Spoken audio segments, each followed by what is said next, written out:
progress. In progress. And that is the start of the podcast, everyone. I am a work in progress. Oh, only we could start a podcast that way. I know. It had to be. Hello, everyone, and welcome to Blue Balloon Theatre's first podcast. And this is on relaunch day. We are excited. We are here.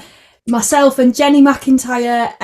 If you may be familiar with Jenny already, because many moons ago, Jenny, you were actually on our podcast, Be Inspired. Yeah.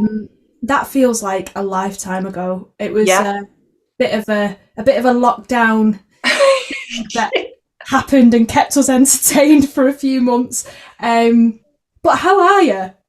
Yeah, I'm good. I'm all right, actually. I feel life's good. Good. Yeah. Like, not a lot to report, but nothing bad to report, which is nice. That's good. Sometimes, ticking along is sometimes the best feeling because you feel like you're managing, everything's under control. I think as an actor, freelancer, like that is like goals, really, isn't it? I know, yeah. Yeah, do you know what it is as well? Like, just diving right in, I don't know if you've heard it as well, but this year, the slogan, the phrase I've heard is survive till 25. What? Yeah, just as in like industry related, because of, I've definitely felt it this year, like the lack of auditions, opportunities, just things being made. Just again, opportunities just for people at our level who are still trying to establish themselves in the industry. I think there's been a shift. Everyone's kind of moved down a bit. But I think because ever since I've been hearing that, I've just kind of gone, well, I'm just going to not pay as much attention to the acting side of things in terms of putting all my stress and all my focus on it, and just actually maybe let's get back to basics and with life and what do I enjoy? What makes me happy? How can I be calm and content with myself so when I do get an audition, I can walk in there and be like, boom, here I am, thanks, bye. Yeah, literally. That's such a good point. And I feel like everybody I've spoken to this year that is either an actor or creative, like it seems that opportunities have just dried up a little bit. And I hate that slogan, that survive till 25. I hate that. I know. Because I think often, for a lot of performers especially, it's feast or famine. You get everything all at once or you have nothing for ages. And it's so difficult to navigate your way through. So like you're saying, it's so important to find those things and go back to basics and say, actually, what is going to make me happy, like day to day when I'm not acting? Because I think when you do get the opportunities to be in the room and audition, you're a lot more relaxed, you're your best self, you're healthier, you're happier. I know for me, I've definitely felt that this year, like when I've sort of filled my own cup and I feel better in myself mentally, physically, I'm walking into the room like I'm here, like you were saying. Yeah. I know I can do the job. I'm going to deliver some really great stuff for you in this room today, and hopefully that'll be enough. And, a lot of the jobs that we get, it's chance. It's what you know, it's not what you know, it's who you know. Which is a shame in some ways or another, but I think it really helps you form a bit of a community. Oh, sorry, you froze my end there. I don't know. Oh, you might. Oh, no, that could be my end. You had a great face there. Can I just say you were like? Oh, thank you. You know what? That's staying in the podcast. I'm not editing that out. Honestly, guys, this is the reality of making a podcast online. Is you can never tell what's going to happen with your internet connection. No. You just have to trust the process, I know, and my camera will just move all the time. I need to sort it out. It's something to do with the lens. We were saying before, it just moves. If I move, it moves with me. I think it just did it. That's so weird. Maybe you've got like a ghost camera. Maybe. That's what I've convinced myself that it is. Do you know why? We're going into spooky season. I've got a poltergeist in my camera. I know. This is it, honestly. You know what? I'm kind of excited for spooky season, just on a completely unrelated note. I'm so ready for so you know, the pumpkin spice lattes and stuff like that, and like all the leaves falling on the ground, crispy underfoot, all of that stuff. Oh, you know what? Yeah, I'm ready, because we've not had a summer either. That's what I was going to say. Literally, I was just thinking, because we've not had a good summer. I think a lot of us have just got to the point like, right, let's just be cold now because we're ready for it. So bring on the jumpers, the hot chocolates, the little crispy walks in the morning. Like, let's just 100%. Let's just do it. So, I mean, as much as I'd love to sit here talking about autumn and pumpkins, we are on a creative podcast. And for this first episode, I thought it'd be amazing to chat to you, Jenny, because we have a great friendship anyway. We laugh at each other constantly, but whenever we see each other, we always sort of delve into everything that's going on in the arts. We dissect it, we get it all out in the open. And I think that's kind of what I wanted to achieve with this relaunch of the podcast, is being able to have that open, honest communication about what's going on, and just being able to let that stuff out so that we can move forward and just live our best lives. Like we were saying, you know, sometimes we can get really caught up on things that are going on in the industry, but actually, what is that going to do for us? That's not going to serve us, you know. It's better to sort of, I've been having this chat recently about forging your own path and making the creative industry work for you rather than you working for the industry. I think that's really important, and something that we, both of us, really have tried to do, especially in this last year, would you say? Oh my gosh, yes. Again, because with the Survive Till 25, it's just, I feel like I did make a conscious decision. Like, I've done loads this year, but not to do with my acting career. Just in terms of, like, I've gone on like holidays with mates. I've gone and visited different places. I've just done things that make me happy, like we were saying, so we can walk into an audition or when those opportunities do come. You don't place all this pressure on it and going, well, if I get this, this will make me happy. And again, I think it's a turning 30 thing. I know I don't look it, but I'm 30, everybody.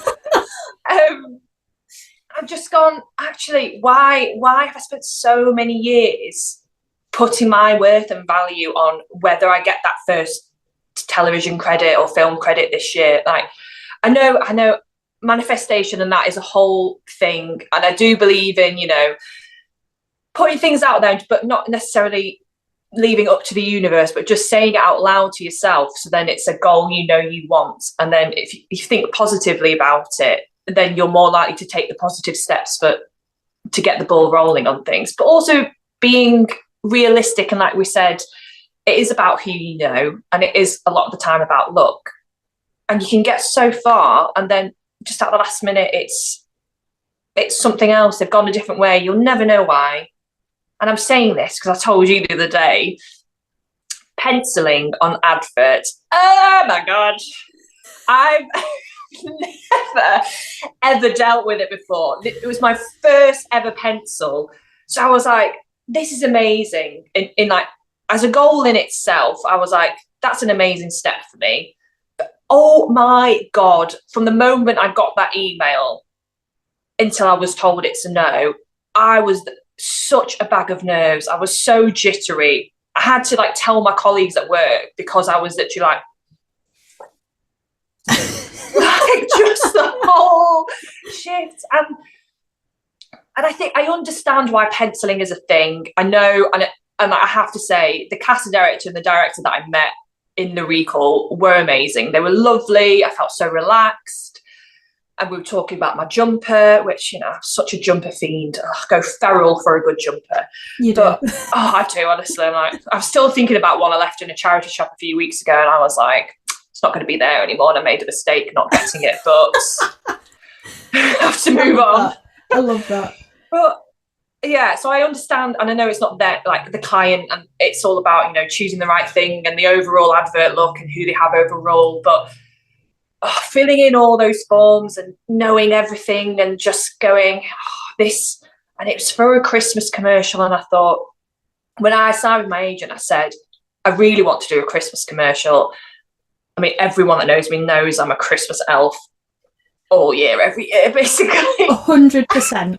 Truer words were never spoke, Jenny. Honestly. No. You're worse than me. Yeah.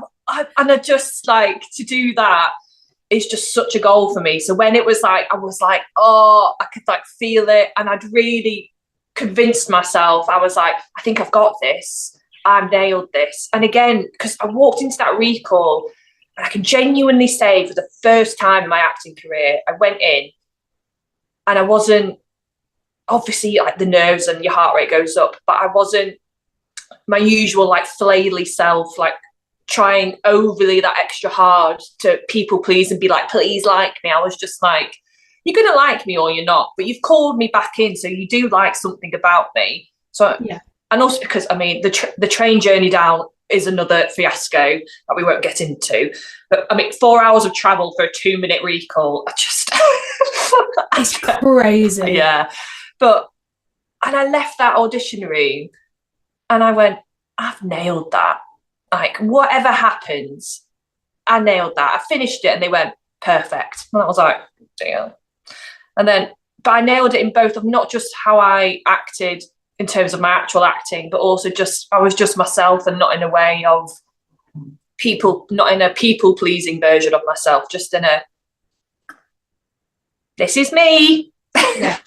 Yeah. It's so important, isn't it? Like, I think it comes back to what we were talking about before and feeling like you've invested time in yourself to make sure you're okay before entering the room, because it's all well and good. I get very caught up on practicing material before auditions, and that kind of becomes my life for that week or few days before the actual audition itself. But I think what you've done there is what really we should all aim for all of the time, if possible. I mean, it's not always possible, because some days you wake up, you feel like absolute rubbish, and you're like, oh, I've got to be in an audition in 3 hours. Great. Yeah. How's that going to go? But actually, that's amazing. I'm so proud of you, Jenny, like, honestly, because that just shows how much you have taken the time to listen to yourself and be like, this is what I need right now. And in doing so, you've been more relaxed. You've been completely yourself when you've gone into that room. So even though it wasn't perhaps the outcome that all of us wanted, because obviously every single person on the planet should be like manifesting it for Jenny right now to get a Christmas advert, like, you should still be so proud of yourself. I think that's such a massive thing, isn't it? Like, we should be more proud of ourselves, because we're constantly required to put ourselves forward for things and be the best version of us in, you know, in whatever capacity, even in email communications, in auditions, in recalls, in any sort of correspondence between yourself and directors or casting directors. And you know, sometimes it's just not possible. I remember once I had an audition in Liverpool. So I'd gotten the train over. Now, obviously, Manchester to Liverpool is not a long journey at all. I'd sort of planned to give myself a little bit of time between the audition and me arriving, so that I had a bit of time to just breathe and get ready. And it all went completely tits up, and I was late to the audition, and it was a job that I really wanted. And I was like, oh, are you joking? What am I going to do? They're not going to see me. They're not going to let me in. I thought I'd be knocking at the door like, please, let me in. I promise I'm really good. And I remember going in, and it wasn't a big group. It was quite a small workshop audition.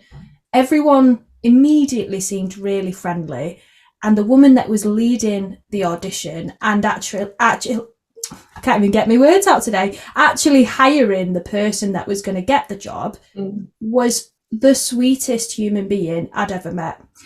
And she was like, don't worry, come in, sit down, take a minute. This is what we're doing.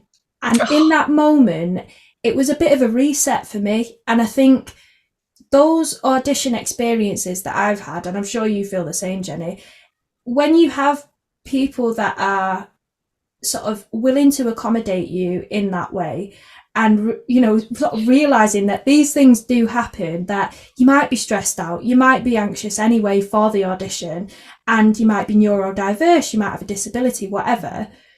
It's that kindness and understanding on the very, very base level that sort of gets you through it and allows you that moment to breathe and sort of reset and go, right, and I know what I'm here to do. Off we go. I have such fond memories of that audition because it was one of those, I felt similar to how you felt in that Christmas ad audition. I felt like I'd gone in, despite the lateness and the travel issues, I'd gone in, I'd been myself, I'd gone for it, and I honestly didn't think I was going to get it, but I knew that I was happy with how I'd done. I was proud of myself, definitely. It's one of the few times I think that I've been genuinely like, I'm 100% happy with that, apart from the travel. Do you know what I mean? Yeah. And I got the job.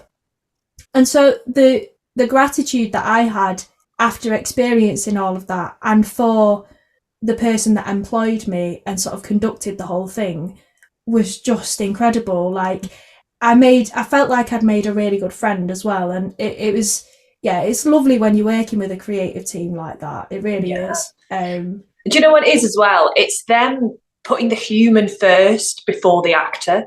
100%. And I just think someone said that, I couldn't tell you who it was or when, but someone said that, like, you're a human first before you're an actor. And it's such a simple thing to say, but it is just a bit mind-blowing, because you're constantly always trying to market yourself, promote yourself as an actor and a creative, but you do lose yourself, I think, a lot of the time. Like, I think for a good while I lost myself and all, like, what makes Jenny happy. Like, I remember working at a job and then having a wobble about something, and then the person was like, well, what's going to make Jenny happy this moment? And I was like, oh God, I don't know. and I remember being like, I don't know what makes me happy anymore. It sounds really, it's like, I don't mean that to sound really dark, but like, when you're just so caught up on everything else and, oh my God, I'm reaching 30 and I've not done this and I've not done this and I've not done this, which is all rubbish, by the way. Like, blooming time constraints we put on ourselves. There's no need for that. Like, everyone always says, oh, Alan Rickman didn't make it till he was 40 and all that. But I just think there is no big break anymore. There is no, you'll get that one thing and your life will change. I just think it's just about the human first. Are you happy? And the rest will follow. Yeah. And then again, it's just about, and for me, it was about just building up my self-esteem again, building up that confidence. And that largely is in part is because I went, what did I used to love doing as a child that I just liked doing for fun, for enjoyment, that made me feel good? And that's when I was like, dancing, like, and not as this is something I need to be the best at so I can have it as a career, just as I really enjoy doing this. It de-stresses me. It's a good exercise thing. It makes me feel good about myself. And I started doing that, and oh my God, just the confidence again, just in the space of a year, just went up. Because, and that, I mean, that's partly down to the amazing teachers I have, Tia, Dancing with Tia, and AJ, both of them, because they just go, who cares if you mess up the dance? No, like, you're not here to be perfect. You're here to have fun and just let loose. And it's so true, because like you were saying, you know, when you go over the material in your head before an audition, you go, I have to do it this way, and if I don't do it this way, I failed and I've made a mistake.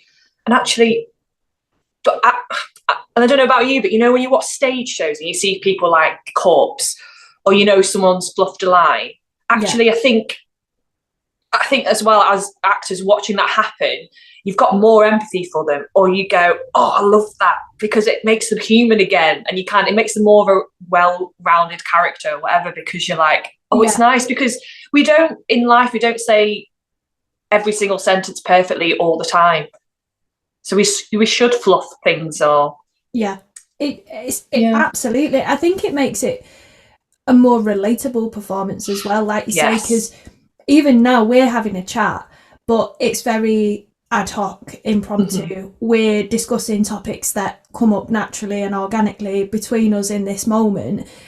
And so we might take a pause. We might go, hang on, what word am I thinking of? Do you know what I mean? Like I often do. The brain fog is real, guys. But yeah, I completely, I think everything you're saying is just so important. Like, and I love the fact as well, right? Social media, I'm just going to address it now. Social media is an absolute nightmare a lot of the time. But when somebody has the confidence to share something that they've been doing, taking part in, or creating, I think that is so bold and brave. And that is exactly what you've done with your dance videos when you've been practicing. And I love the fact that your teachers have been like, it doesn't have to be perfect. You're here to have fun. Like, I know for me, a lot of my family and friends will say this. I work a lot. I'm a bit of I can be a bit of a workaholic, but oh my God, I'm shocked to the core. I know Jenny can't believe her ears.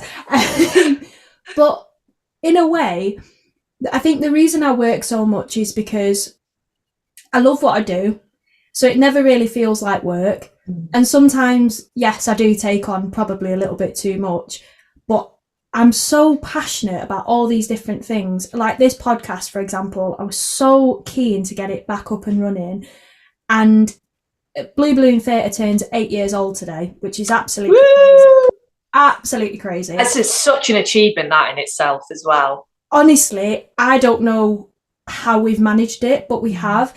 Like, all the people that we have collaborated with over the years have enriched our creative practice to a point where we've wanted to continue. It's never been about, oh, we want to, put on this show. Like when I put on Pill, my play, and sort of toured that. Which is phenomenal, by the way. Thank you. Phenomenal. I remember thinking, like, the first thing I wanted to achieve was to help women and people that identify as female, because there are a lot of issues surrounding the contraceptive pill, its history, the side effects that aren't spoken about. We aren't educated enough about what it can actually do to our health outside of our uterus, basically, our wombs. Do you know what I mean? So all of these projects and shows that we've worked on over the years have been for a greater purpose than just our own fulfillment. But that being said, working on Pill for me was like you going to dancing. That was like the thing I'm still incredibly passionate about it. And it was actually the thing that started this company off back in 2016. And I find that absolutely incredible that 8 years later, I've got even more passion for that exact same thing. And it's still growing, it's still evolving.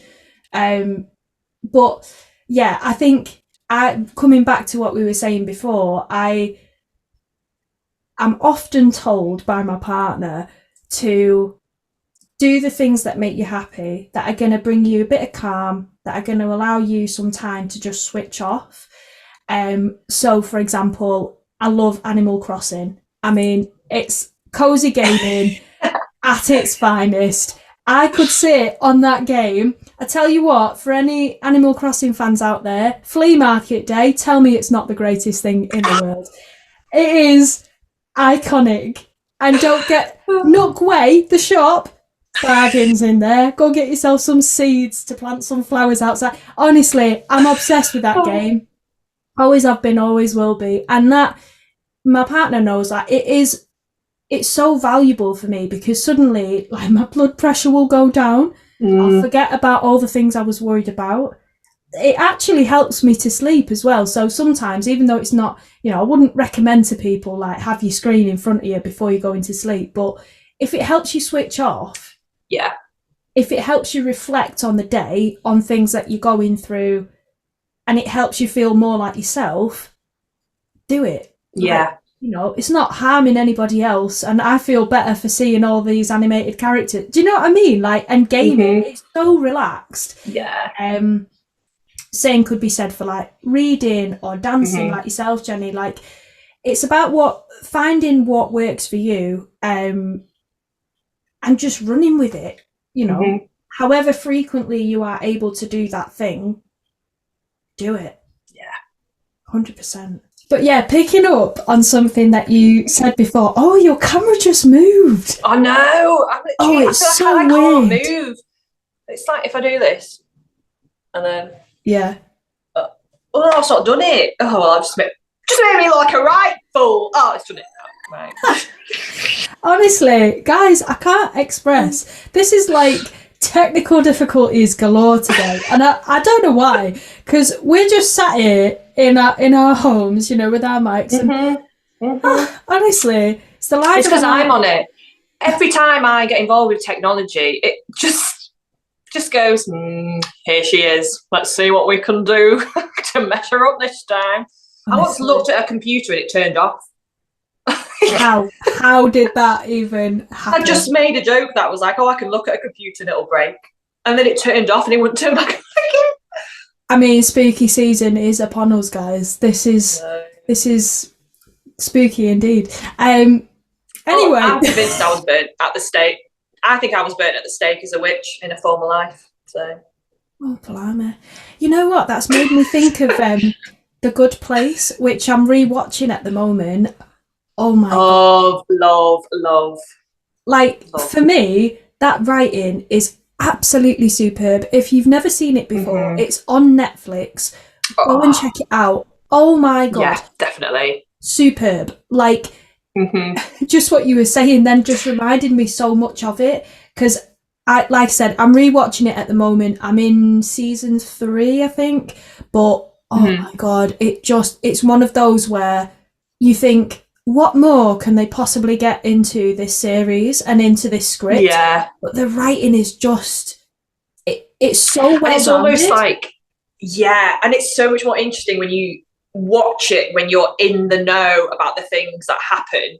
Yes. And then you're like, this is so much more clever than I originally realised because of everything you now know. Try not to do any spoilers. I mean, it's been out for years, so if you've not watched it. It has.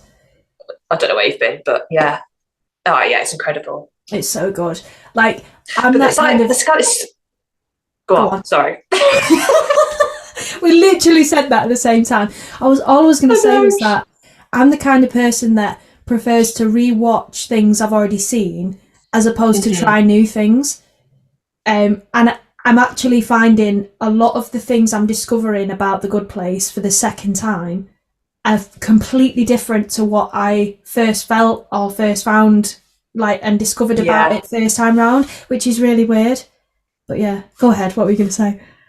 I was going to say, like, writing like that gets me excited again for the industry in general. Like, when you watch something, you go, I want to be in that. There's no better feeling when you watch something and go, I want to do that. Like, I've always said, to do a sitcom, like a really good, really funny sitcom. Oh, what a dream! Because my mum always says this. Always gets to a point in the year, and she's like, "There's no good sitcoms on. Everything's dark and depressing. It's all drama. I want to watch something funny." It's true. Like, I think, my amazing, wonderful friend Ben Salmon introduced me to the podcast "The Rest Is Entertainment." And it's so good, and they talk about how difficult it is, you know, to green light like sitcoms and stuff, because you know, it's got to be the right comedy and stuff. There was like stuff about hard and soft comedy that I still don't fully understand, but in terms of how hard it is to get like clever comedies made, like with clever humour, because people want a quick light relief. From, like, you know, like with everything that goes on in the world, you just sometimes want to watch something that's light-hearted, which is why I think reality TV does so well. Yeah, because definitely. Sometimes it's really heartwarming and light-hearted and stuff. Even if you're watching it, like I love Married at First Sight UK. I can't deny it. I thought I would hate it. I was like, I'm not watching that. And then I watched last series and I was like, well, I'm hooked. But it's just because. And also, I think it's also interesting to watch it from a perspective of going, this is so produced and so producer-led that you can kind of go, well, that's been orchestrated, that. But it's just, yeah, doing a sitcom. Oh. You're so right. I think just so good. That's why everybody turns to Friends time and time again, isn't it? Yeah. Because it's so well written, and what they did with that is put it in front of a live audience, and whatever landed the best is what they kept in the show. Yeah. So time after time, it was like these just corkers of episodes were coming out, and it was interesting. I found this out when I was at drama school. One of our tutors from America told us this. Whether or not it's true, I'm not exactly sure, but I'm pretty certain it is, because when Ross and Rachel actually got together, the viewing figures dropped. So the writers and producers of the show sort of said, right, we need to have something go on with them where they're kind of toing and froing, or something along those lines. And every time they were separated in the sitcom, the viewing figures went back up again, because they loved this. Funny. Yeah. It's like this push and pull between the characters. I mean, it does help that you had David Schwimmer and Rachel Aniston, who were just like the perfect. It was perfect casting. I think all 6 of them, really, it was perfect casting. Yeah. But like we were saying about like the light relief of sitcoms, me and my mum still watch Friends now whenever we can. Same. And it's heartwarming. And I think you can, because you anticipate what's coming next, you sort of love it even more. And that's kind of what I'm finding with The Good Place as well. There's certain bits that I sort of remember more than others, and I'm anticipating those bits, and I'm excited to see that unfold again. And I think it's good writing is hard to come by these days, because it does. I feel now on mainstream TV, you know, BBC, ITV, sometimes Channel 4 as well, it's often crime related, and I'm like, what about us people over here that just like a bit of light-hearted fun? Do you know what I mean? I could not be less interested in watching a crime drama. Like, I'd love to be in one, but I think there's a difference between being in it and playing the character and watching it. Because, it has to be the right one for me. There has to be something different about it, because I'm like, well, what's going to set you apart from all the others that are out there? Which also, then I'm like, it must be so hard for writers now, because what is going to set this one apart from all the others that are out there? But I think also, because there is a lot of crime dramas, I think that's why there's been like the whole true crime boost as well, because actually people seem to be more interested. In fact, I love true crime, I'm not going to lie. The truth comes out, guys. Give me a good murder. I mean, I'm like, I just want light relief. No, give me the murder. Because sometimes you watch the true crime, and I'm like, God, if you'd written this into a drama, I'd be like, that didn't happen. Like, because it's almost so far fetched that you're like, and then obviously you're like, well, this really happened, but it almost seems like if it was a fiction, you'd be like, well, that's ridiculous, because that would never happen. If that makes but I know what you mean. I always feel like every time I turn TV on, there's always something about crime on. Which I mean, I do love, I'm not going to lie. Sometimes I go on Netflix and it's like, suggested for you, and I'm like, murder, death, murder, missing. My ex-roommate, excellent. That's the thing, isn't it? But then I get to the point where I have to stop, because I'm like, the world is a horrible place and I don't want to be in it. Move me to Jupiter. Jenny's camera is just loving life right now. Honestly, it's moving to Jupiter. That's what I heard. Honestly, also, I'm so sorry. The bra straps just keep falling down. I'm just gonna acknowledge it now. Okay. Girl, don't you worry. We're all friends. Yes, they are purple. So purple and the pink. Well, it's kind of like a lilac number going on, isn't it? Excellent. Even better. Love a bit of lilac. Honestly, it's absolutely fine. We're all friends here.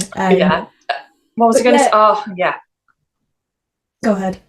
I can see Jenny is like, when you want to say something, I can feel the air stop, and you just like hold your breath. So please say what you need to say, girl. Oh gosh, it's actually gone out of my head. That's all right. Okay. Yeah, you're gonna have to go. But I was thinking just then, actually, like Netflix and streaming services are great because you can literally watch. Oh my god, there's just like a plethora of things that you can choose from. But I'm going to say the thing that everybody finds these days is that you're scrolling and scrolling, adding things to your watch list, and then an hour's gone by, and you're like, I've still not picked anything to watch. And it's like, how did that even happen? I think, like, I don't know what it is. It's like a weird psychology thing about having too much choice. It's too much choice. Like, if you said to me, right, do you want to watch a crime drama or Friends, I would 9 times out of 10 pick Friends. You know? But on Netflix, you've got, oh, if you liked this, you might also like this. And I'm like, I both love it and hate it. I think it's brilliant, but I also just want to watch the same thing for at least a month. Do you know what I mean? I know. I also sometimes get really stubborn. I'm like, you don't know me. You don't know what I like. Yeah, literally. And I get emails from them as well. And don't get me wrong, I kind of like it in a way because, you know, we all get a million emails every day these days. It's like, oh, look at these special offers, da da da. But then actually, when you see something that's like, oh, you might enjoy watching this, again, I think it comes back to that taking that downtime for yourself. Because I'm sure you find this as well, Jenny, but like when you're sat watching something that's like, I know for us as performers, we're kind of looking at the performance aspect of it. So we are being quite, what's the word? We're looking at the good and the bad and the indifferent and things that we would do differently or how we would take on that role. But ultimately, we are switching off. We are doing something that is relaxing and a chance for us to kind of just not think about any other pressures or worries. I completely forgot what I was going to say next. See, this is what I mean about brain fog. I feel like I'm getting to that point now in life. I've never had so much brain fog in my life. Oh, no. You walk into a room and go, I haven't got a clue what I've come in for. I'm going to walk out again. Oh, I do it way too much. And I'll just walk in and go, and I'll just, you know, like that meme of John Travolta when he goes, just stood in a room doing that. I genuinely walk into a room and go. Every time, without fail. Yeah. I think I've done it about 4 times today so far. Yeah, I've done it at least twice. Yeah. I even went to just go for a walk earlier. And I went out and went, like, where am I going? I went, I'm not going anywhere. I'm just going for a walk. Yeah. But in my mind, I'm always like, oh, am I going to the co-op to buy milk? Or like, oh, am I going to the tram? Sometimes, oh my God, this is embarrassing, but still, anyway, why not?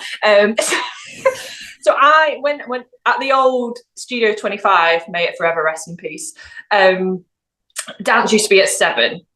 And then I don't know why, one week, maybe I was on a different country's time frame because literally I got out, I walked to the tram, and it was 5:15, and I always do that at 6:15, so I get there for 7. And I literally crossed the road and I went, I'm an hour early. And I went, I've left. Why have I left now? I was like, I don't need to leave for another hour. So I literally crossed the road and I went, turned around and crossed back, and then an hour later left again. I was just like, what am I doing? Because I just think I'd just been like thinking and not thinking. I just kind of like walked out the flat with my bag and everything. I was like, it's 5:15. I was like, because I also got to the tram stop and went, God, why is the tram stop really busy? What's going on? Is there a match on? No, that's just when people leave work because you were an hour early for a dance class. Oh, I know. It's like the brain fog. You just go, or you go on autopilot and you go, how did I get here? Why am I here? And I kept doing it when I was doing a job last year. The times I would get the tram over to like near the airport, because I was so used to getting on a tram that early and just going to St. Peter's Square, be sat on the tram, knowing, and I'd say to myself every morning, you need to swap at Cornbrook, and I'd sit on the tram and then get to Cornbrook and be like, I have to rush off because I was just forgetting, and I was just like, oh my God. And I mean, it's not that bad because I could just get off at the next stop. But you know, you're just like, oh my God, I need to stop. But that's why I don't do well. Anything pre 7 a.m. is not good for me. Yeah. It's not good for me. Unless it's like a 5 a.m. call for hair and makeup, that's fine. Yeah. Like, which has never happened, but it will. Oh, it will. See, this is what we were saying about manifestation. You have to put it out there into the world. You do. You know, Jenny's goal is having a hair and makeup call at 5 a.m. and that's okay. That's okay. And we support her in her dreams. And I mean, I've already been given a 7:30 makeup and hair call. Have you? Which is, it's from a friend's wedding. Surprise. I mean, that is the most important hair and makeup call of all. I mean, I can't wait. I think I'm more excited than she is. She's the one getting married. Oh, weddings are just the one. Like, I don't remember the last one I went to, but it was probably because I had such a good time. Like, it's just a brilliant, like, positive experience. And everyone is so different as well. Like, oh, yeah. I could sit and chat about how much I'd love to be a wedding organiser, but, you know, they really are. They're so special. I got a bit of a side note, actually, but I got a message the other day from somebody that I know that works in costume, and she's moved about from like theatre to theatre in Manchester. And a few years ago, she got married, and she'd read a poem of mine that I'd posted to Instagram and said, me and my partner have read this. We think it's absolutely perfect for us. It sums up everything that we want to say to each other. So with your permission, my best friend will read it at our wedding. Oh my gosh. And I just remember sitting there sobbing, being like, what the hell? And I said, yes, of course. And she messaged me afterwards and she said, it went down so well, like everybody loved it. I cannot thank you enough for allowing us to share that poem on our wedding day. And I said, it's my pleasure, truly, it is. Yeah. Anyway, I saw her a couple of days ago and she said to me, I must send you a picture of your poem.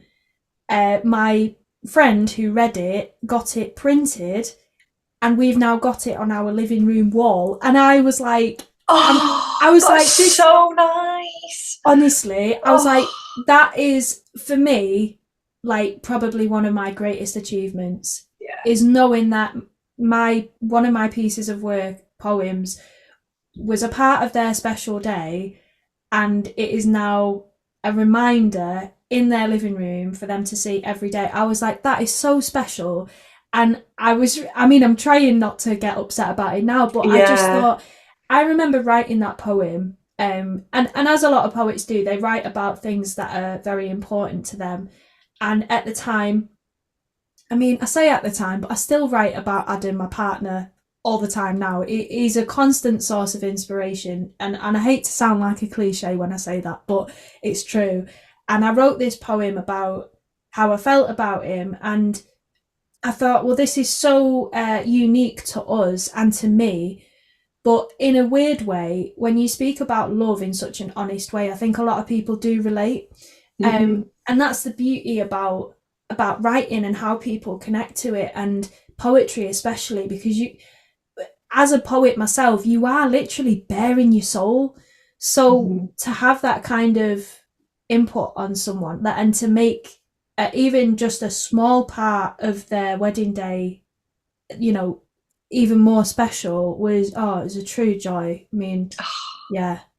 And isn't that sometimes it's such a good reminder for why we love doing what we do in all aspects of our creativity. And it's, a lot of people don't get it. It's a chance to be vulnerable. Yeah. And also to be vulnerable as yourself, but also kind of sometimes getting to hide behind a character whilst doing it. Yeah. Which can be very, very therapeutic and helpful to people.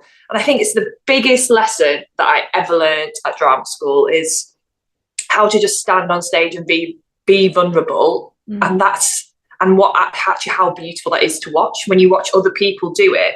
Yeah.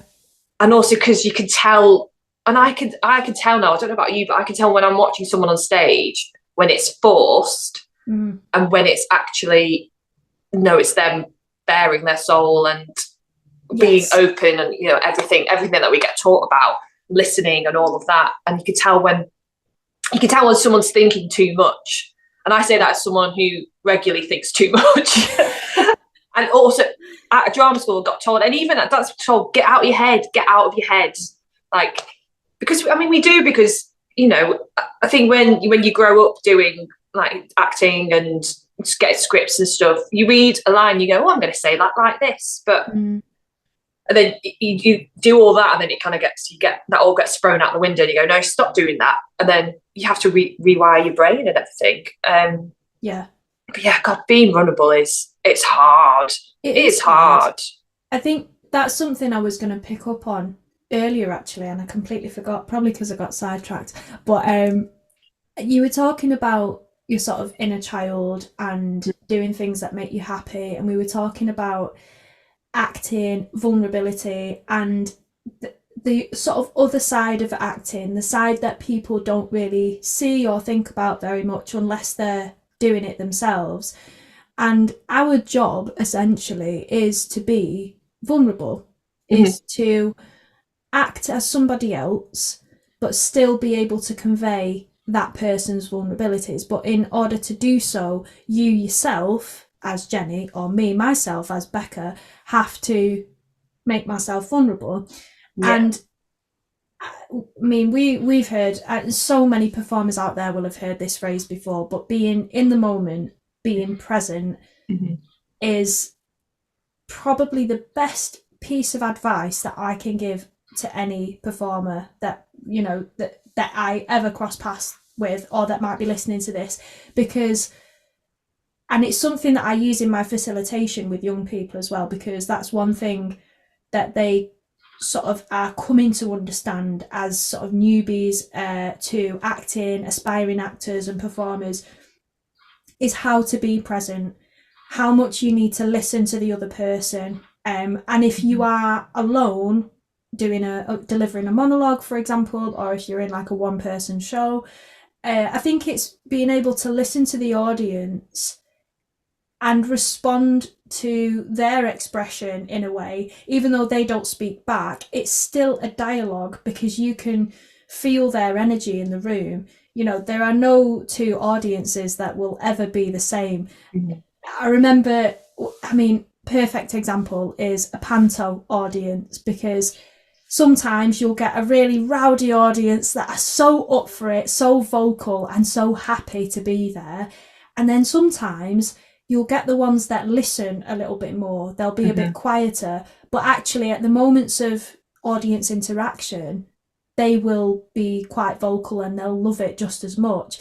And I think that comes back to, again, how you can listen to them and respond. That's all it is. Listen and respond, listen and respond. And I think and that's hard as well when, as an actor, when you go to like the cattle call auditions or just auditions in general, and you've been told you need to stand out, you need to push yourself forward, you need to stand out, you need to set yourself apart from everyone else in the room. So because of that, I think sometimes when you go into auditions or even like rehearsal rooms, you're trying to you stop listening to everyone because you're so concerned about, I need to do this right and I need to do this like this, because then they'll be impressed and then they'll want me back and then they'll keep giving me jobs. And you're thinking so far ahead that it takes you away from the present and the now, because you're trying so hard to people please. At least I am. But and it's just being present. And it sounds so easy. And I remember at drama school, like we did, loads. I'm sure everyone else does loads of stuff about breathing. And I remember being like, what are you telling me to breathe? I'm breathing. I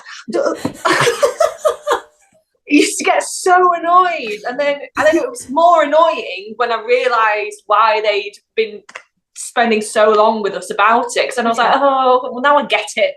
Yes, you were right. Well done. But it's so true.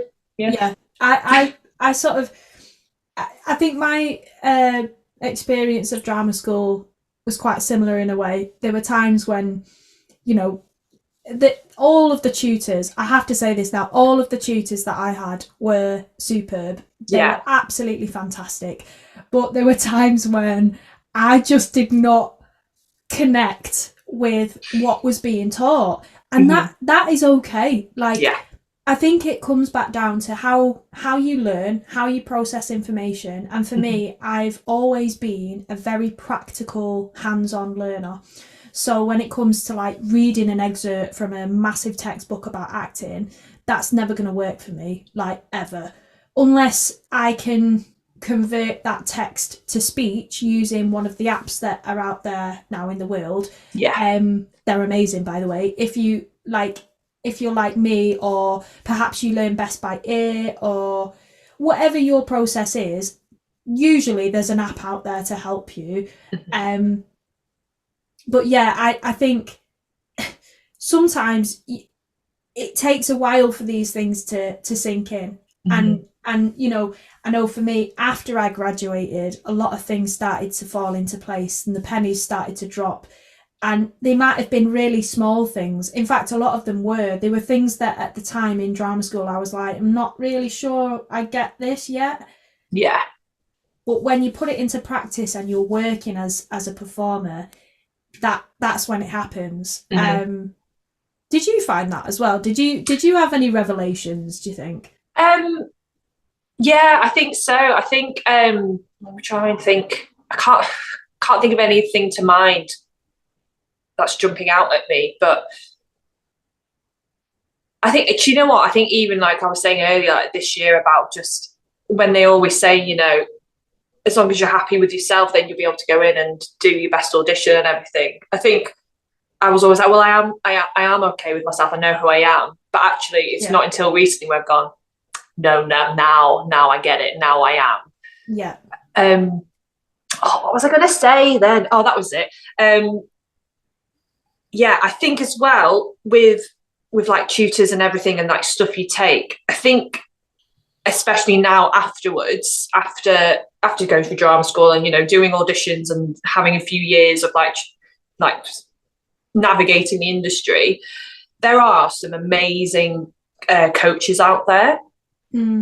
I mean, I can only recommend this person because she's the only one I've ever done a coaching session with, but Emma Crompton, we did a one-to-one session. It was an hour, and it was all about like when I get a self-tape through, how to approach it. And she had certain steps and stuff, and was like, you know, when you get a script, look at this, then look at this, then look at this. And then the best thing as well was when she said, if you've not got a lot of time, skip all of that, go straight to that. This is the most important thing. And ever since then, and also because I don't know about you, but idents used to be the bane of my existence. Still are. Yeah. Do you know what? I don't mind. I don't mind the whole name, age, where you're from. Fine. When they go, tell us a bit about yourself. What do you want to know? Well, I don't understand what you want to know. I had porridge for breakfast, and I don't like butterflies. It's like, tell me about myself. Yeah, as an actor or as Jenny, because when you say yourself, I think Jenny, and then I'm like, do you want me to introduce you to all the cuddly toys I have? Like, do you want to see Sandy the unicorn? Like, I mean, yes, always. Yes, I mean, actually, to be fair, she is. Oh no, it's not going all the way round. Right, hang on. This is live, guys. This is live. There right she now. is. Oh, for anyone listening and isn't watching it on YouTube, there is it's the biggest unicorn plushie in Jenny's living room. It is pink and purple and adorable. She's amazing. Also, we were chatting about this before, but full appreciation for the fact that you've got the poster from Friends behind you. Yeah, I know. Literally, that is goals. That is goals. It's great. It's great. But I said this to her as well. I said, I hate idents. And I did spend, it's awful to say, I spent half an hour once on an ident because every time I did it, I was like, I sound like an idiot. I was like, no, I sound too grumpy. No, I sound too overly pleasing. I'd be like, trying to be like, I'm going to be like carefree and funny and a fun-loving guy. I'm just a fun-loving gal, you know? And I'm like, I'm Jenny McIntyre. I'm age 30. I live in Manchester. no, you look like a knob, stop it. But honestly, if I would just do, and now she went, you are never to spend more than 5 minutes on an item. And I haven't actually since that moment, because it sounds stupid. And in my head, I know, stop being an idiot, just say it. They do not care how you look when you say that. They just need the information. Yeah. But sometimes I just need someone to say it to me. Yeah. And someone who I'm regarding, not in a position of power, but regarding with a bit of gravitas, to say it. So then I'm like, yeah, you're right. Yeah. Yeah. But yeah, coaching, because sometimes it just, especially when it's something like, for me, I knew I could do with a self-tape one, because I'd forgotten stuff about like what to look for in a script. And I was like, it's just reminding myself of the basics again, and you know, how to approach stuff like that. And it can be really valuable. It can build upon stuff you learned from drama school. It can, like you said, give you those little kind of gotcha moments. Definitely. I would fully recommend her. And also just as a human being, she's excellent. She was great fun. I felt just really relaxed with her. That's and like, you know, she was for me. She might not be for everyone, but I mean, I'm not for everyone. I'm not everyone's cup of tea, because I'm champagne, darling. Exactly. It's so true though, isn't it? Like, I think there's often this thing of like, oh, I can't go and further my skills, or I can't refresh my knowledge on this thing because I don't have the money to. And I do think there's somebody out there for everybody in terms of your budget, what, you know, the time you can spend on doing it, the type of person and work they're delivering. So like you worked with Emma, it just, everything gelled together perfectly, and it sounds like you really did have a great experience, and that won't always happen. It's like, perfect example, I teach one-to-one singing lessons, and I always say to people, see what you think of my style of teaching first in your first lesson, and then decide whether you want to continue, because that gives them an opportunity to just experience it for what it is and sort of go, oh, actually, yes, I think that'll work for me fine, or actually, no, I think I need something a little bit different. Often people don't really have that thought process before going into things. They'll just see the first opportunity, somebody might be doing a workshop on something, and they'll go, oh, I've always wanted to do that. But actually, if you do the research and you take that into consideration of, actually, that process or that style of working might not be for me, I think you'll find something that is much better suited to you, that will help you more in the long run. So and I think it's hard as well, because there is so much noise out there about workshops and everything, and, you know, join this subscription, and to join this, we're going to give you the tools, how you can land your first TV credit and all of this. And I just think, well, there's been a big, I don't know if you've seen, do you know Alexa Morden from the 98% podcast? The name rings a bell. Yeah, she's amazing. She helped uncover the whole like Bodhi scandal, and so she, oh my god, I know she does so much behind the scenes. She's like in chats with Equity, trying to get loads of stuff sorted about that. But I know she had I don't think, it's gonna be difficult because I don't want to say the names. I don't want to necessarily call anyone out on this podcast, but she's had a bit of trouble with another kind of acting platform. I'll tell you after. And they basically called her out on because she did a tweet, and it wasn't even directed at anyone. She didn't mention anyone by name, and this platform basically thought it was about them, and have kind of like tried to discredit her because she does one-to-one acting coaching and stuff. And they were like, this is what we offer you for this much money, and this is what she offers you. And I just think you don't have the right to say that about anyone else, because there are going to be people that go to Alexa and absolutely adore her, and they're going to be people that don't want that kind of coaching. And also, there's always things, and I've had it as well, when people go, you should be doing this, you should be doing this, you should be doing this. And I'm going, number one, where do you think I've got this gold pot money from? Because I don't have time. I don't have time to go to acting classes like a couple of times a week. I don't have the money. I don't have the time. Yes, I know I go to dance, but but that for me, that's a whole separate thing, and you need something separate from your career as well. And like, you should be doing all these casting workshops, you should be constantly emailing casting directors, you should be doing this. And I just think, can we just stop and just go, do you believe in yourself?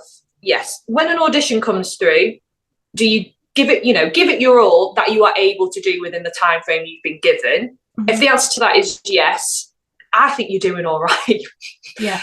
And I think, yes, if you want to email casting directors all the time, you do you, Hunt. But me and my agent have a very good relationship. Scott and his partner Jenna, not partner, that makes them sound like they're together. She's his sister as well, but like, as in, she helps him run the agency. Oh, well done, Jen. Anyway, he's great. And like, it's funny because a few times I've said to him, oh, there's this on Spotlight, could you put me forward for? He's like, I've already done it. Yeah. And that's been every time I've said it to him. So I know I don't need to. I'll see someone go, he's putting me forward for that. I know he is. Yeah. And stuff like, I know he's emailing casting directors. I know he's emailing them about me anyway. So I'm like, he's doing the work that I know I need him to do. Yeah. And there have been times where I've gone, I kind of want to email a casting director about this or reach out to these people. And he's gone, cool, do it through me. Send me the email and I'll pass it on to you. Yeah. And I think that's so nice because it shows our working relationship. And I know some people would turn around to me and go, you're a fool, you should be doing more, you should be directly emailing casting directors. Maybe if I did email 50 casting directors a month, I might get some more auditions. Doesn't necessarily mean I'm going to get the role. Yeah. It's so true. And I know everyone was like, oh, the more auditions you do, the more likely you are to get a yes. But for me, and I always used to be like, I'm not getting enough, I'm not filling my quota. What is the quota? There is no quota. It's made up. And like, it comes down to quality over quantity for me. And it's obviously something that people say throughout all aspects of life. But I look back on the auditions my agent has sent me, and oh my God, some of them have been incredible. That I'm like, there is no way I would have got that from emailing a casting director. There is no way I would. I say that, I might have done, but it's true. I'm trying to not put myself down, but and also because there are some auditions he sent me, and I'm like, I can't see that on Spotlight, which is another issue we can come back to in a second. Yeah. The fact that we don't see certain stuff. But I'm like, I've not seen that on Spotlight. So without him, I would never have even been put forward for this.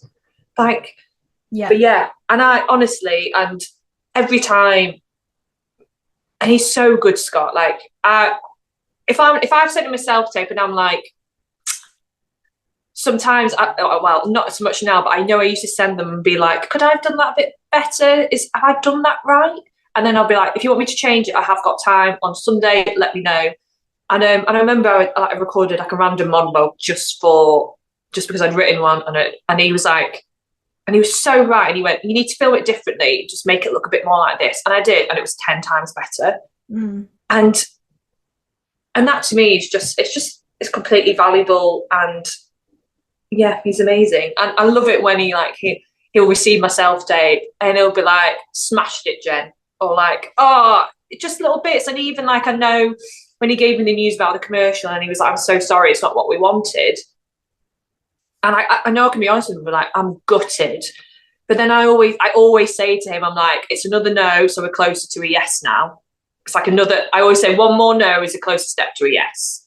Yeah. And like I said to him, I was like, it's all right, we need you to get that no, because the next yes, it'll be a commercial for a bigger buyout. So we'll just get more money, Scott, it's fine. That's such a good point of discussion, really, about relationships that actors and performers have with their agents. And I feel like every time I've spoken to you about your agent, it's been really positive. You've got such an open dialogue happening. And I think that's so important for any performer. It doesn't matter whether you're just starting out, maybe you've just graduated from drama school, or maybe you've gone, actually, I don't want to go to drama school, so I'm going to try and, get an agent straight away and just go to auditions and work and gain experience that way. Mm-hmm. whatever your situation is, I think the relationship that you have with your agent is so important, and that can, I do truly believe that that can propel you forward in so many different ways. It's funny as well, because I obviously, like, we've all got different agents. You know, you chat to people about each other's agents, because, and not in a bitchy way, but like I said to you, I'm always really positive. I haven't got a bad word to say about mine. But in terms of like you, and also like sometimes when you're looking for a new agent, you kind of go, oh, who are you with? What are they like? And I mean, that's how I got mine. Like, I had people that I went to drama school with were like, couldn't recommend him highly enough. So I was like, well, let's see what it's about then. But I know like some people are like best friends with their agent, and they meet each other a lot for coffee, and they do all of this. And I don't know, it's weird. I'm like, if that works for you, obviously that's completely fine. I think it's quite nice in some ways. I don't think that's personally for me, because as much as we have a laugh, and I do like to just randomly send them an email and just be like, I hope you're doing good, hope life's treating you well. Because we get on and it's nice, but it is also a working relationship. So for me, I kind of want to keep a bit of a professionalism there as well. But also which is nice, because I know me and him are professional, but I also know that, like, when I was, went to the doctors about anxiety, because I was feeling really anxious at the time, I just spoke to him about it. I went, just want you to know that this I'm going through this at the minute. If it ever gets too much, I'll be open with you about it. And he was immediately amazing, and was just like, if you ever need extra time or extra support for auditions, or if you want to stop getting auditions, just let me know what you need. And it's just so nice. Like, it's just he listens and he communicates so well. And I know he is my little cheerleader. So it's just it's for me, it's what I want, and it works really well for me. Other people might not want that, and they want a best friend and an agent, which again is totally valid. If that's what works for you and that's what's going to make you happy, go for it. But yeah, it is really important, because you could end up working together for years and years and years, and so you need it to be a good solid foundation from the beginning. And that's why everyone always says, as much as an agent's interviewing you, you're also interviewing them, because. And also, I think it's one of those things where you'd both know if it wasn't right. You'd both go, "Oh no, maybe this is, I'm not the right person for you," or you're not the right person for me. But it's funny, because people used to say that to me. But when you're in the midst of, I really want to get an agent, I'm really trying to get an agent, you're just like, I'll just take anyone, I don't care. And it's like, no. But what makes that difficult actually is coming back to Spotlight. What makes it so difficult about being self-represented at the minute is there is so much we do not see on Spotlight. There are so many jobs. In fact, most of the stuff that my agent gets me, I'm like, where is this? I've not seen this on Spotlight. It's true. I'm just like, what is this? It's an ongoing battle, and I know Equity are now involved, and about how much we pay for them, and which is maddening to think we're paying for essentially a jobs board, and we don't get to see all the jobs. It's like, imagine going on Indeed and it being like, you're like looking for like a bartending job on Indeed, and it's like, oh, well, if you pay us £50 a month, I know it's not what Spotlight pay, but if you pay us this much a month, then you'll get to see more jobs.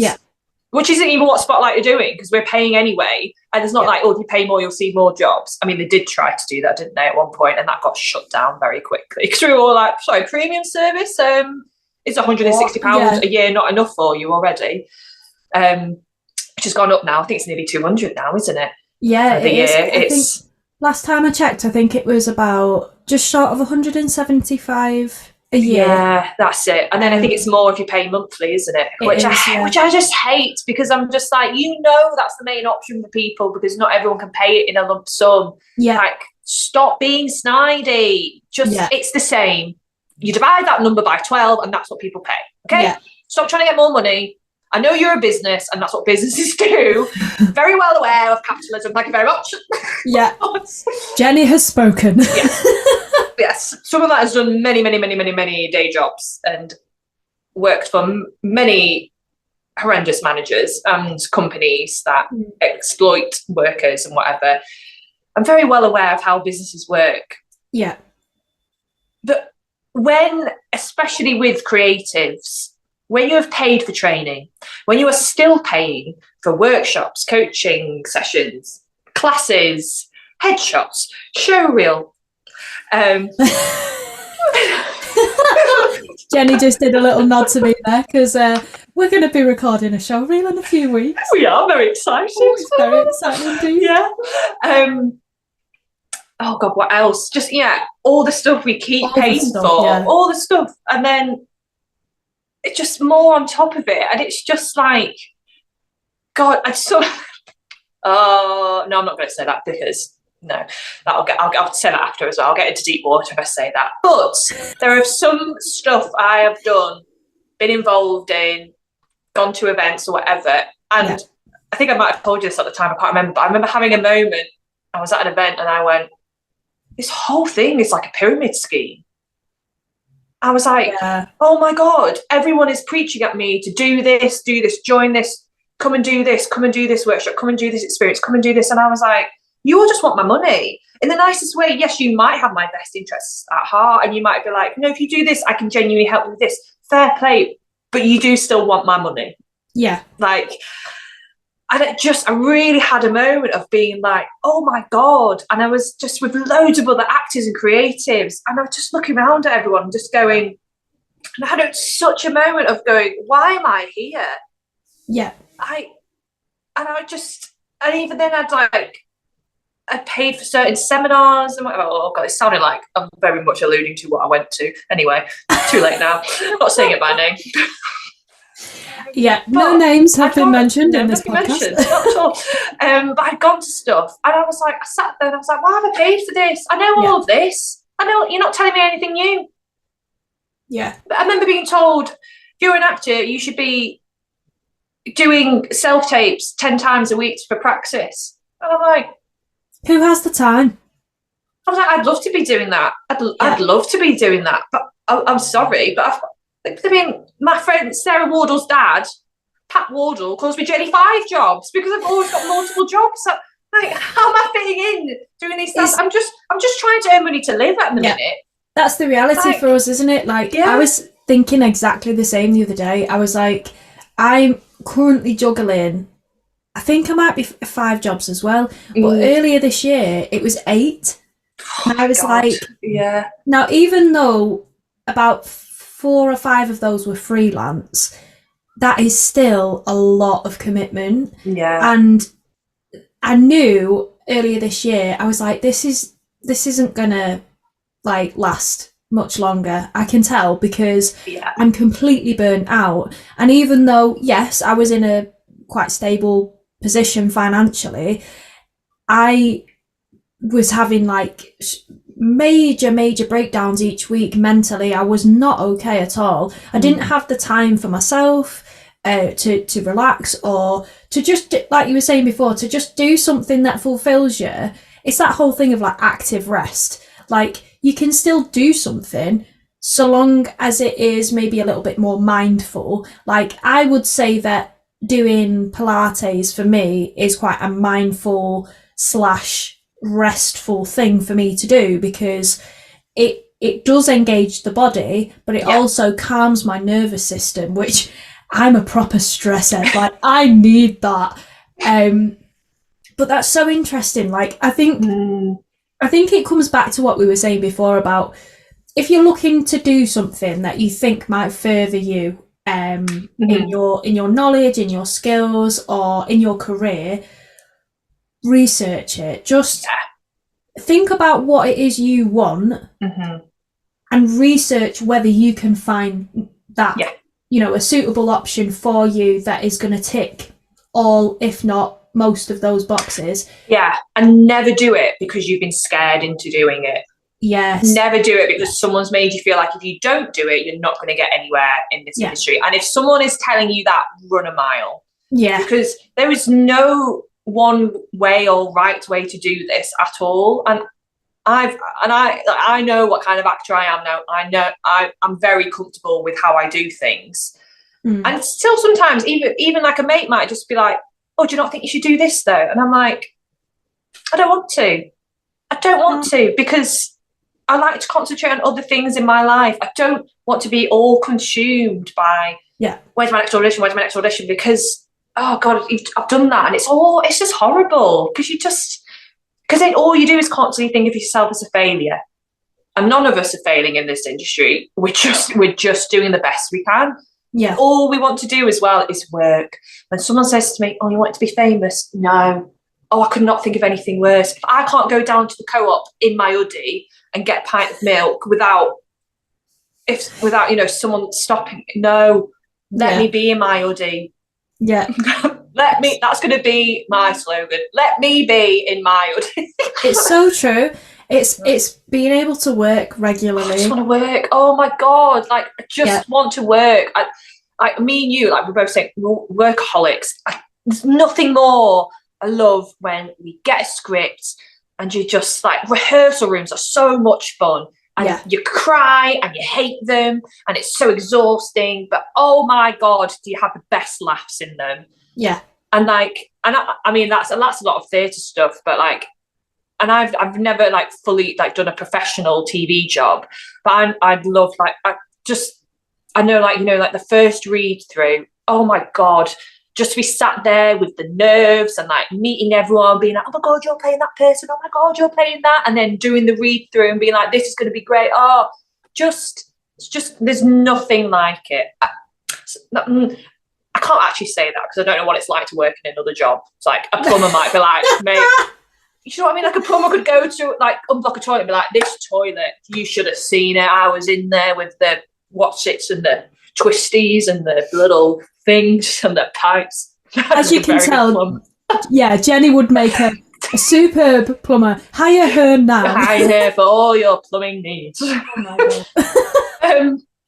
But I know, I'm like, just want to work, just want to be doing jobs. And I've always said, love to be that actor where they appear in stuff time and time again.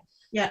And because I do it with people, I go, oh God, I love them. They're in loads of things. I can't remember what the name is though, but they're in everything. Just that is an absolute goal for me. Yeah. That is goals. And usually they are exceptional actors and they are so versatile, and that's why you appreciate them, because you've seen them in so many different roles in different dramas, comedies, films, TV shows, everything. Like Stephen Graham is a perfect example of that. He is so versatile and he's just an exceptional actor. Yeah. And he's been in everything. But when I see him, I'm like, it's going to be good. Yeah. You know what I mean? You can feel it. You can feel his energy, and you can tell how much it means to him to be a performer and to be in this industry. I think everything that we've kind of talked about has led us back to that, about what it means to us to be creative, to be actors, performers, to be able to tell and share stories. Like I was writing a job application yesterday and I thought, it was for facilitation, and that is something that I have explored in lots of different ways over the last 3 years. I've been very, very fortunate to have such amazing work to do with young people and allowing them to explore performing, devising, improv, all of these different techniques for the first time. And I was just sat there going, I absolutely love this job. If I could just write that down as my cover letter. Yeah. I am so passionate about this, about helping young people and giving them an outlet, making it a safe space for them to just go for it and to try. That's the one thing I always ask of people that I work with that have never done it before. I say, just try. Even if you get it wrong, doesn't matter. You just got to give it a go, Like, that is often how you will learn the most, is when you do make mistakes and you get the feedback and you come back stronger and so on and so forth. And it's magical. Yeah, and isn't it funny, like, we said previously, like when you see someone on stage fluff the lines or corpse, it's funny. And actually, when you are in that safe environment and you see someone get up there and completely like, oh God, when I used to do clown with, Steve Sobel, an absolutely amazing man, like you get up and like you'd completely fall flat on your face and be awful. But I remember when I'd be watching someone else do it, because in the moment you'd be like, oh my God, this is the worst thing that's ever happened to me. Let the ground swallow me up and just please never let me do this ever again. But when you watch other people do it, you go, God, good on them. Yeah. Absolutely good for you. And everyone else is feeling pride and respect for you doing it. And you feel it for them when you watch them. But in your own head, you're going, this is the worst thing that's ever happened to me. Yeah. And it's so ridiculous, because in that moment we can't tell ourselves, no, they're looking at you with pride. I mean, let's not lie, you're going to get some knobhead in the group who's like, oh. But we don't talk about them. So everyone, 99% of people are on your side always, especially at somewhere like drama school or in a workshop, because everyone is there for the same thing. Everyone wants to get the same thing out of it. So why would you create a space of negativity because when you get up there, you don't want to be dealing with that yourself. Like, again, it's just about being in that space where you can be open, be yourself, fall flat on your ass if you need to.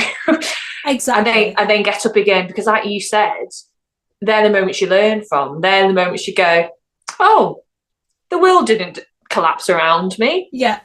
And I've learned something from that.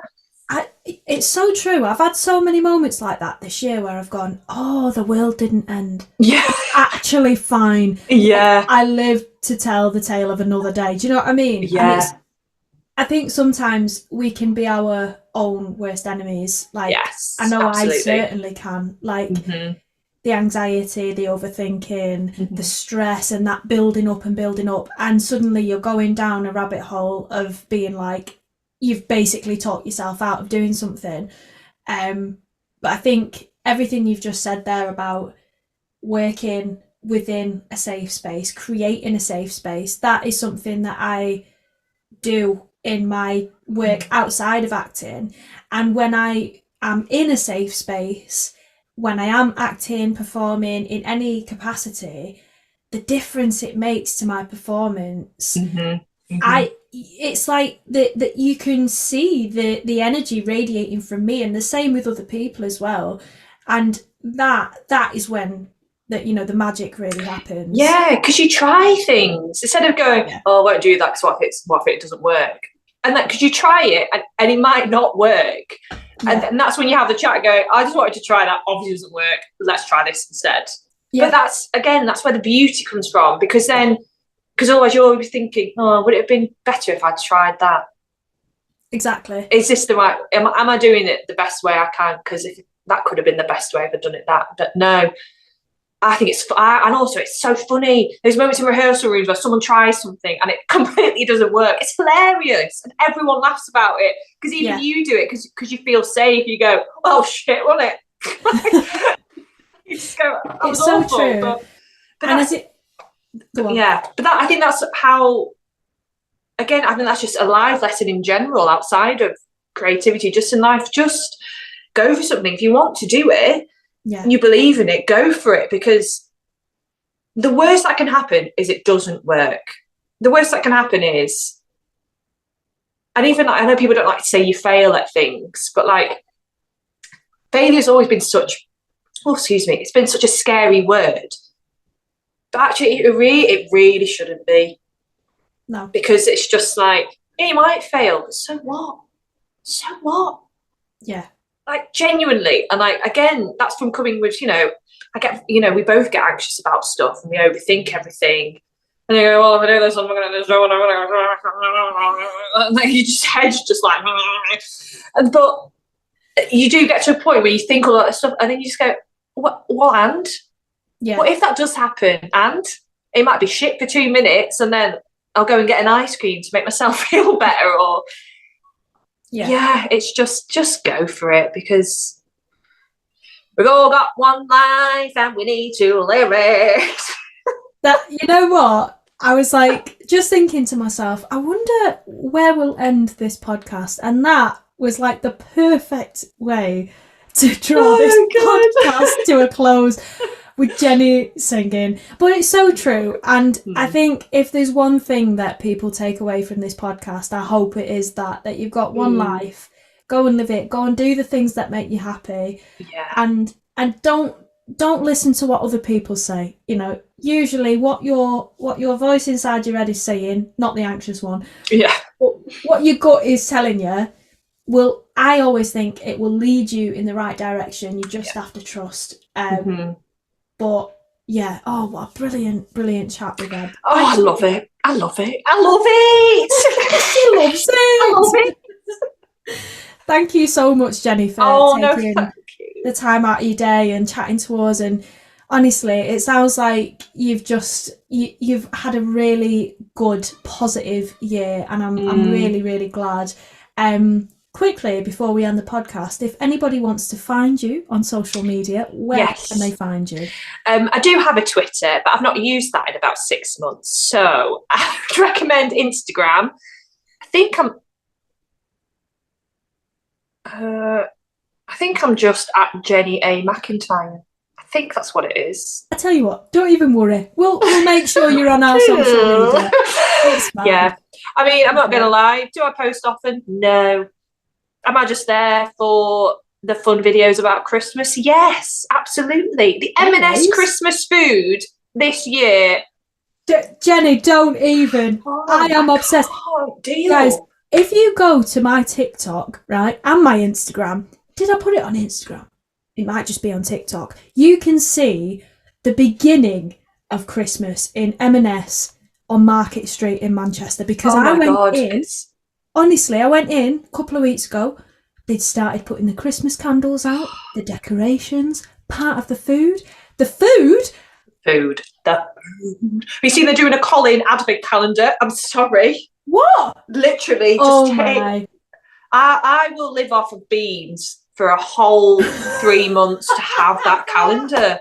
I will live off dry toast to have that calendar, because that will make me happy throughout all of December.